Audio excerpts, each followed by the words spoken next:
বর্তমান প্রতিযোগিতার যুগে বিশ্বের মানুষের ঘুম যেখানে কম আসছে, সেখানে সপ্তাহের পর সপ্তাহ ধরে কাজাকিস্তানের এই গ্রামের সবাই ঘুমিয়েই কাটান। বাইরে থেকে কেউ গেলে সেও ঘুমিয়ে পড়ে। এর কারণ কেউ জানে না, এমনকি উত্তর নেই চিকিৎসকদের কাছেও। গ্রামের নাম কলাচি। রহস্যজনকভাবে এখানে ঘুমিয়েই থাকে সবাই, ঘন্টার পর ঘন্টা, দিনের পর দিন, সপ্তাহের পর সপ্তাহ। রহস্যজনক এই রোগের কারণ কি তা চিকিৎসকরাও বুঝে উঠতে পারছেন না। এই গ্রামেরই এক যুবক ভিক্টর কাজাচেনকো বউকে নিয়ে ঘুরতে বেরিয়েছিলেন, কিন্তু অদ্ভুতভাবে মোটরসাইকেল রেখে রাস্তাতেই ঘুমিয়ে পড়েন তারা। উচ্চ রক্তচাপ আর মাথায় প্রচণ্ড যন্ত্রণা নিয়ে ঘুম ভাঙে 6 দিন পর হাসপাতালে। গত 2 থেকে 3 বছর ধরে অজানা এই রোগে আক্রান্ত গোটা গ্রাম। প্রথমবার এই রোগটি ধরা পড়ে 2010 সালে, তারপর দ্রুত ছড়িয়ে পড়ে।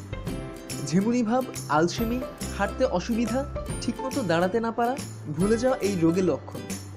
সাবেক সোভিয়েতের একটি পরিত্যক্ত ইউরেনিয়াম খনির পাশে অবস্থিত গ্রামটি। গ্রামবাসীদের অনেকেই তাই এর পিছনে তেজস্ক্রিয় বিকিরণকে দায়ী করছে। তাদের অভিযোগ, গ্রামের বাতাসে, মাটিতে মিশে রয়েছে ইউরেনিয়ামের বিষ।